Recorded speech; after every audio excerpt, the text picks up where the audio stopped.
Poland देश ने किया भगवान कृष्ण पर केस, फिर कोर्ट के फैसले ने हिला दी दुनिया। सकते में पूरा संसार, कोई कैसे दुनिया बनाने वाले कृष्ण पर ही मुकदमा कर सकता है।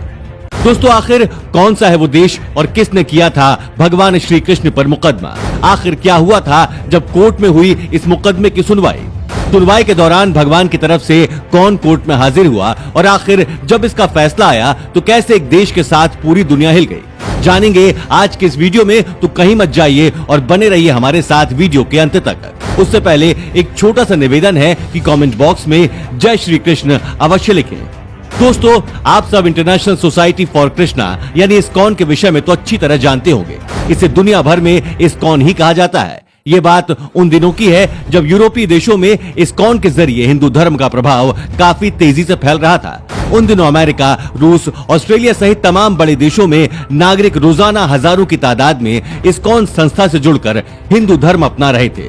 भगवत गीता के प्रचार प्रसार के कारण कृष्ण भक्तों की संख्या लगातार बढ़ती जा रही थी।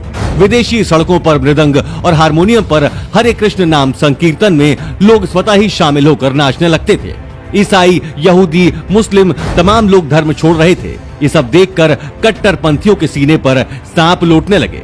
इस्कॉन विरोधियों का रोम रोम जल रहा था। उन लोगों में ये डर बैठता जा रहा था कि अगर ऐसे ही चलता रहा तो धीरे धीरे देश के सभी नागरिक हिंदू हो जाएंगे। परंतु समस्या ये है कि अगर इस्कॉन को रोका जाए तो कैसे रोका जाए? और आखिरकार पोलैंड की राजधानी वॉर्सो में एक शख्स से ये सब बिल्कुल सहा नहीं गया। अंत में उसने भगवान श्री कृष्ण पर आरोप लगाते हुए इस्कॉन पर केस फाइल कर दिया। मामला कोर्ट में पहुंचा और जैसा कि हर एक केस में होता है, प्रतिवादी पक्ष को कोर्ट में हाजिर होने के लिए सम्मन भेजे जाते हैं। वैसे ही इस्कॉन को सम्मन भेजे गए और निश्चित दिनांक को वादी तथा प्रतिवादी कोर्ट में उपस्थित हुए। वादी पक्ष नन्य अदालत में मांग करते हुए कहा कि पोलैंड में इस्कॉन को बैन कर दिया जाए क्योंकि इस्कॉन के अनुयायी उस श्री कृष्ण का गुणगान करते हैं जिसका चरित्र ठीक नहीं था। नन ने आगे कहा कि वो गोपियों संग उनकी रासलीला के चर्चे काफी मशहूर हैं और ये सब मैं जुबानी नहीं कह रही हूँ। इनकी किताब में ये सब विस्तार से लिखा हुआ है कि कैसे कृष्ण किस तरह गोपियों को तंग करते थे। जो गोपियां पानी भरने जाती थी, श्री कृष्ण उनकी मटकी फोड़ देते थे। नहाती हुई गोपियों के कपड़े उठाकर पेड़ पर बैठ जाते थे। बांसुरी की धुन पर सैकड़ों गोपियों को एक साथ नचाते थे। इसके अलावा रासलीला का वर्णन तो ऐसा ही है कि पूछो ही मत। हजारों गोपियों के साथ श्री कृष्ण एक ही समय में नाचते थे। यही नहीं, श्री कृष्ण के बारे में यह भी कहा जाता है कि श्री कृष्ण ने 16,000 औरतों से शादी की थी। इसलिए अदालत से अनुरोध है कि पोलैंड में इस्कॉन को बैन कर दें क्योंकि जिनका भगवान ही चरित्रहीन है, उसके अनुयायी इस देश में बढ़ गए तो हर तरफ अराजकता फैल जाएगी, हर तरफ अश्लीलता ही नजर आएगी। नन का आरोप सुनने के बाद अदालत ने इस्कॉन को अपना पक्ष रखने को कहा।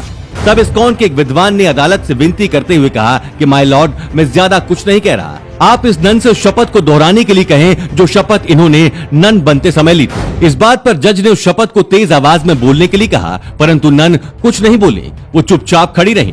तब इस्कॉन के विद्वान ने जज से कहा कि यदि अदालत की अनुमति हो तो शपथ को पढ़कर सुनाना चाहते हैं। जज ने अनुमति दी।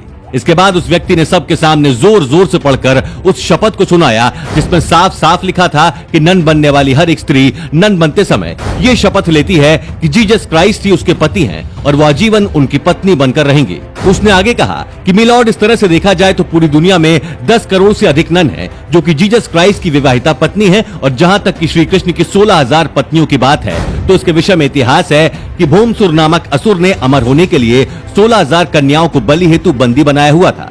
भगवान श्री कृष्ण ने भौमासुर का वध करके उन सभी 16,000 कन्याओं को आजाद कराया और समाज में उन कन्याओं का तिरस्कार न हो, इस कारण उन 16,000 कन्याओं ने भगवान श्री कृष्ण को अपने पति के रूप में स्वीकार कर लिया और भगवान श्री कृष्ण ने उनके सम्मान के लिए उनसे विवाह किया।